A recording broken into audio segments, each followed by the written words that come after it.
ओम शांति 2/9/2023। परमात्मा कहते हैं, मीठे बच्चे, अभी तुम्हारी ज्योति जगी है। ज्योति जगाना अर्थात बृहस्पति की दशा बैठना। बृहस्पति की दशा बैठने से तुम विश्व के मालिक बन जाते हो। प्रश्न है, सतयुग में हर घर की विशेषता क्या होगी? कलयुग में हर घर क्या बन गए हैं? परमात्मा का उत्तर है, सतयुग में हर घर में खुशियाँ होंगी, सबकी ज्योति जगी हुई होगी। कलयुग में तो घर घर में गमी चिंता है, हर घर में अंधियारा है। आत्मा की ज्योति उझाई हुई है, बाप आए हैं अपनी ज्योति से सबकी ज्योति जगाने, जिससे फिर घर घर में दिवाली होगी। गीत है माता ओम माता ओम शांति। बच्चों ने माँ की महिमा सुनी। यूँ वास्तव में उपमा तो एक की ही होती है। माँ को भी जगत अम्बा बनाने वाला, जन्म देने वाला फिर भी कोई और है। ऐसी माँ को भी जन्म किसने दिया? कहेंगे पतित पावन परम पिता परमात्मा शिव ने दिया। फिर भी महिमा हो जाती है एक ही ज्ञान सागर पतित पावन परम पिता परमात्मा शिव की। वह बैठ बच्चों को अपना और अपनी रचना के आदि मध्य अंत का और पत्तों को पावन बनाने का राज समझाते हैं। यह तो बच्चे समझ गए हैं कि इस समय पतित राज है, जिसको रावण राज्य कहा जाता है। अभी दशहरा आता है ना, यह तो समझ गया है। यह सब अंधश्रद्धा के उत्सव हैं। ऐसे तो कोई है नहीं कि एक रावण था, लंका थी। लंका सीलान को कहा जाता है। दिखाते हैं वहाँ सागर पर बंदरों ने पुल बनाए। वास्तव में यह सब दंत कथाएं हैं। ऐसे तो है नहीं कि 10 शीश वाला कोई रावण था, लंका में राज्य करता था। फिर तो उनकी एफजी लंका में ही जलानी चाहिए। रावण को जलाने का भारत में ही रिवाज है, और कोई जगह नहीं जलाते। अखबार में भी यहाँ के लिए ही पड़ता है। सबसे जाती उत्सव मैसूर का महाराजा मनाते हैं। उनका शायद इस दंत कथा से प्रेम दिखाई पड़ता है। अब इस पर समझाना तुम बच्चों का काम है। एफजी तो दुश्मन का बनाकर जलाया जाता है, जैसे आगे हिटलर का एफजी बनाकर जलाते थे। दुश्मन तो बहुतों के होते हैं। अब रावण किसका दुश्मन था? भारतवासियों का दुश्मन था, परंतु दुश्मन को भी एक बार जलाया जाता है। ऐसे तो कोई भी नहीं समझ करते जो हर वर्ष दुश्मन का एफजी यानी बुत बनाकर जलाते हैं। दुश्मन का एफजी तो बनाते हैं, परंतु वर्ष वर्ष तो नहीं जलाते। यह रावण फिर कौन है, जिसका भारत में बहुत समय से 10 शीश वाला एफजी बनाकर जलाते रहते हैं? यह दुश्मन कब से हुआ, जो मरता ही नहीं? आखिर खत्म होगा या सदैव रहेगा ही? तुम बच्चे जानते हो भारत ही पवित्र था, फिर भारत को ही रावण ने अपवित्र बनाया। अभी रावण राज्य है, अगर लंका का राजा था तो रानी भी होगी। तुम तो यह बातें मानेंगे नहीं। रावण अभी तक जीता है वह क्या? कुछ भी समझते नहीं। जीता है फिर उनकी एफजी बनाकर जलाते रहते। एक बार जलाया फिर क्या हुआ? हर वर्ष जलाते रहते। तो तुम बच्चों को समझाना चाहिए। कमेटी के बड़े बड़े जो बनते हैं, जैसे मैसूर का महाराजा, वह बहुत मनाते हैं। फॉरेनर्स को भी देखने के लिए बुलाते हैं। समझेंगे शायद ऐसा हुआ होगा, परंतु ऐसा तो कभी हुआ नहीं। नाटक बना देते हैं, रावण का भी नाटक बनाते हैं। तो इस रावण की बात पर समझाना है। बड़ी ज़बरदस्त बात है। अभी तुम रावण राज्य में बैठे हो। पतित दुनिया को ही रावण राज कहा जाता है। अभी राम राज और रावण राज का राज तुमको समझाया गया है। पांच रावण पांच विकारों को कहा जाता है और कोई नहीं है। तुम समझ गए हो रावण का राज अभी भारत में है। भारत में ही दशहरा दिवाली आदि मनाते हैं। तो समझाना पड़े अब, अगर रावण जीता है तो रावण राज्य ठहरा ना। रावण है पतित बनाने वाला, तुम जानते हो पांच विकार जो कि इस समय सर्वव्यापी हैं, उनको ही रावण कहा जाता। रावण के चित्र तो आगे दशहरे में निकले थे। इनमें तिथि तारीख भी डालनी पड़े। इस समय पतित का विनाश और पावन की स्थापना होती है। तुम पतित से पावन बन रहे हो, पावन बन जाएंगे, फिर रावण संप्रदाय को आग लगेगी, रावण खत्म हो जाएगा, फिर सतयुग में कोई एफजी नहीं बनानी पड़ेगी, सब पावन बन जाएंगे। आत्मा से सतो प्रधानता की जब ताकत थी तो जागती ज्योति थी। पतित बनने से वह ज्योति बुझा गई है। आत्मा ही पतित बनी है, उड़ने की ताकत नहीं है। पांच विकारों से आत्मा आयरन एस्ट बन गई है। यह जरूर समझाना है। आत्मा को जागृत करने वाला एक बाप। यह तो सब कहते हैं ज्योति स्वरूप परमपिता परमात्मा आएगा। अब ज्योति स्वरूप तो बाबा कहते हैं आत्मा भी हो, परमपिता परमात्मा की ज्योति स्वरूप है। बाबन का परमपिता परमात्मा भी ज्योति स्वरूप है। तुम्हारी आत्मा की ज्योति बुझ गई है, बाकी जाकर जरा सी रही है। मनुष्य मरते हैं तो रात दिन उनका दीवा जलाते हैं। दीवे की बहुत संभाल करते हैं, घृत खत्म हो जाता फिर और डालते हैं। आत्माओं का भी ऐसे ही है। बाप आकर सबकी ज्ञान से ज्योति जगाते हैं। ज्योति जगी हुई कितना समय चलती है, वह तो रात को जलाते हैं फिर घृत डालते हैं। तुम्हारी अब ज्योति जग रही है, जगते जगते फिर जग ही जाएगी। ज्योति बुझाने में 5000 वर्ष लगता है, फिर बाप आकर घृत डालते हैं। तुम्हारी अब ज्योति जगी है, फिर धीरे धीरे कला कम होती जाएगी। ज्योति उझाई जाएगी। तुम जानते हो अभी हमारी ज्योति जगती है, फिर सतयुग में घर घर में सोजरा होगा। भारत की ही बात है, अभी तो घर घर में अंधियारा है, खुशी है नहीं। तुम जानते हो सतयुग त्रेता में हम बहुत खुश थे और खुशी मनाते थे। अभी भी ज्योति जगी हुई रहती है, फिर थोड़ी कमती होती जाती है। इस समय तो बिल्कुल उजाई हुई है, खाद पड़ी हुई है। बाप आकर फिर ज्ञान का घृत डालते हैं, जिससे तुम फिर जागती ज्योति बन जाते हो। तुम्हारे ज्ञान चक्षु खुल जाते हैं। फिर परमात्मा कहते हैं तुम जानते हो अभी हमारी सारी काया खलास हो गई, राहु का ग्रहण लग गया। तुमको काला होने में कितना समय लगता है, शुरू से लेकर थोड़ा थोड़ा होते ही माया का प्रवेश होने से ही बहुत काले बन जाते हैं।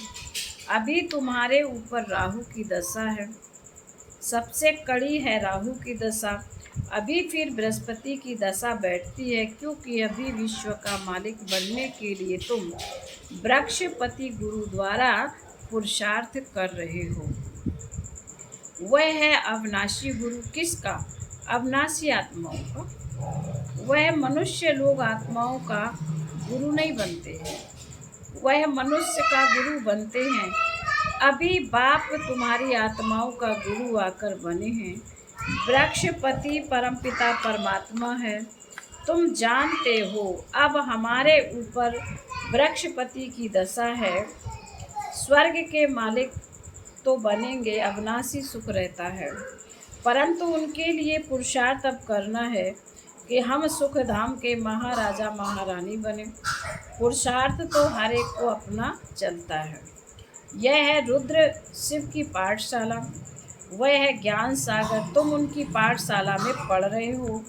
भगवान वाच, मैं तुमको राजयोग सिखलाता हूँ। अविनाशी आत्माओं का अविनाशी बाप मैं हूँ। एक है जिस्मानी बाप, एक है रूहानी बाप। दोनों दोनों कंट्रास्ट भी बताना है। रूहानी बाप कब मिलते हैं? जिसको भक्ति मार्ग में सभी रूहें याद करती हैं। जिस्मानी बाप तो है अविनाशी, आत्माएं तो विनाशी नहीं होती हैं, तुम जानते हो। हमारा जो लौकिक बाप है वह तो जन्म बाई जन्म बदलते आए हैं। बाप बिगड़ तो बच्चा का जन्म हो नहीं सकता। तुम बच्चों को अब विशाल बुद्धि मिली है, तुम समझ सकते हो कि कब से हम दो बाप वाले बनते हैं। सतयुग में तो एक ही लौकिक बाप होता है, उनको ही याद करते हैं। आत्माओं को उस रूहानी बाप को याद करने की दरकरार नहीं रहती। आत्माओं को सतयुग में तो एक ही लौकिक बाप होता है, वहाँ शरीर भी गोरा मिलता है। प्रारब्ध भोगते हैं ना, इसलिए वहाँ बाप को याद नहीं करते। तो तुमको यह समझना है, भक्ति मार्ग में एक है विनाशी लौकिक बाप, वह तो हर जन्म में दूसरा मिलता है। तुम आत्मा तो अविनाशी हो, अविनाशी बाप को याद करती हो। कहते भी हैं परम पिता परमात्मा परम धाम में रहने वाले पिता लौकिक पिता को कभी परम पिता नहीं कहेंगे। यह दो बाप का राज समझाना बहुत जरूरी है। रावण का राज भी समझाना है। रावण राज अर्थात पतित राज अभी है, इसलिए पतित पावन बाप को बुला रहे हैं। वह अविनाशी बाप है। दो बाप जरूर सिद्ध करने हैं। आत्माओं का भी बाप है, इसलिए पारलौकिक परम पिता परमात्मा को याद करते हैं। हर जन्म में लौकिक बाप और मिलता है और मिलता है, फिर भी उस रूहानी बाप को जरूर याद करते हैं। वह कभी बदलता नहीं। बाप भी कहते हैं, बरोबर तुम मुझे याद करते थे हे परमपिता परमात्मा। कब तक तुमको याद करना है, फिर बाप कब मिलता है, यह तुम अभी जान गए हो। जब भक्ति का अंत होता है, तब भक्तों को फल देने बाप आते हैं। बाप ने समझाया है, सभी भक्तों को मुक्ति जीवन मुक्ति देता हूँ। तुम जानते हो सतयुग में एक ही धर्म होता है, उनको वर्णेश कहेंगे। कहते हैं सभी मिलकर एक हो जाएं, परंतु सभी धर्म तो एक हो नहीं सकते। जब एक राज्य हो जाता तो पवित्रता सुख शांति रहती। भारत में राम राज्य था जरूर, अभी यह है रावण राज, इसलिए रावण को जलाते रहते हैं। तो दो बाप का राज समझाने से झट समझ जाएंगे। अविनाशी बाप तो जरूर है, नई दुनिया रचने वाला बाप है।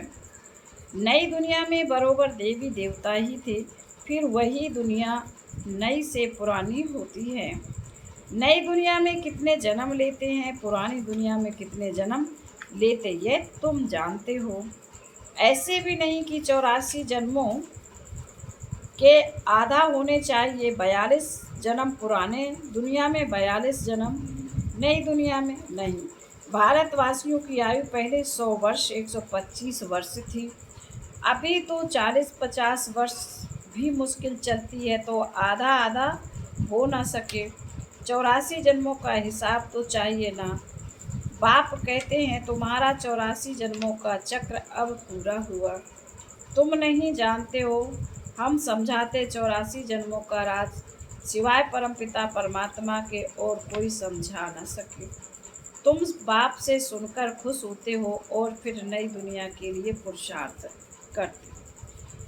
अब यह बच्चों को सिद्ध कर बतलाना है कि हम अभी बेहद के पारलौकिक बाप से बेहद का वर्षा ले रहे हैं। वह बाप आते ही तब हैं जब स्वर्ग की स्थापना करते हैं। उनको कहा जाता है हेवनली गॉड फादर। जब नए घर की स्थापना होती है तब पुराने घर को तोड़ा जाता है। लिखा हुआ भी है स्थापना फिर विनाश। स्थापना जब पूरी हो जाएगी तब विनाश होगा। स्थापना करने वाला है परमपिता परमात्मा। इस ब्रह्मा द्वारा यह भी बाबा ने समझाया है। सूक्ष्म वतनवासी को तो प्रजापिता नहीं कहेंगे, वहाँ प्रजा होती नहीं, तो जरूर प्रजापिता ब्रह्मा यहाँ होगा। वहीं फिर अव्यक्त संपूर्ण बनेगा। वह तो है अव्यक्त, जरूर व्यक्त भी तो चाहिए जो फिर अव्यक्त होना है। दोनों अभी दिखाई पड़ते हैं। प्रजापिता ब्रह्मा यहाँ भी है, सूक्ष्म वतन भी है, सूक्ष्म वतन में भी है। प्रजापिता तो यहाँ चाहिए, जरूर प्रजापिता ब्रह्मा के बच्चे भी यहाँ ही हैं। प्रदर्शी में दो बाप का राज समझाना। कायदा तो एक है, एक एक को अलग अलग समझाया जाता है। अब वहाँ किसी को कैसे समझाएंगे? समझाने के लिए तो एकांत चाहिए। वहाँ तो बहुत हंगामे होते हैं, यहाँ तो तुमको 1-1.5 घंटा लग जाता है समझाने में। वहाँ इतनी भीड़ में तो समझाना बड़ा मुश्किल हो जाएगा। अनेक प्रकार के धन वाले हैं, कोई क्या कहेंगे कोई क्या कहेंगे। चुप कर तो बैठेंगे नहीं। तुम सुनाएंगे, एक लौकिक जिस्मानी बाप, दूसरा पारलौकिक रूहानी बाप। वह है परम पिता परमात्मा। अब ब्रह्मा द्वारा स्थापना कर रहे हैं स्वर्ग की। नर्क का विनाश भी सामने खड़ा। महाभारी लड़ाई है ना, बरोबर यह राजयोग भी है। राजाई प्राप्त करने की गीता पाठशाला है। भगवान बात सभी को दो बाप है। श्री कृष्ण को सभी आत्माओं का बाप नहीं कहेंगे। आत्माओं का बाप परमपिता परमात्मा कहते हैं कि माँ में कम याद करो। फिर बाबा कहते अच्छा, मीठे मीठे शिकीले दे बच्चों प्रति माता पिता बाप दादा का याद प्यार और गुड मॉर्निंग। रूहानी बाप की रूहानी बच्चों को नमस्ते। हम रूहानी बच्चों की रूहानी माता पिता बाप दादा को याद प्यार गुड मॉर्निंग और नमस्ते। धारणा के लिए मुख्य सार है। बाबा ने कहा है स्वयं में ज्ञान का घृत डालते सदा जागती ज्योति रहना है।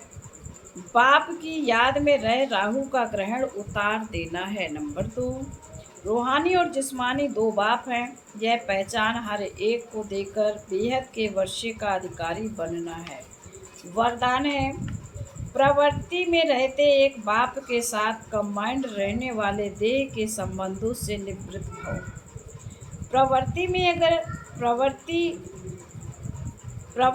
अगर पवित्र प्रवृत्ति का पार्ट बजाना है तो देह के संबंधों से निवृत्त रहो। मैं पुरुष हूँ या स्त्री हूँ, यह भान स्वप्न में भी नहीं आना चाहिए। आत्मा भाई भाई हैं तो स्त्री पुरुष कहाँ से आए? युगल तो आप और बाप हो। यह तो निमित्त मात्र सेवा अर्थ है, बाकी कंबाइंड रूप में आप और बाप हो। ऐसा समझकर चलो, तब कहेंगे हिम्मतवान विजयी आत्मा। आज का स्लोगन है सदा संतुष्ट और सदा खुश रहने वाले ही खुश नसीब तीव्र पुरुषार्थी हैं। ओम शांति।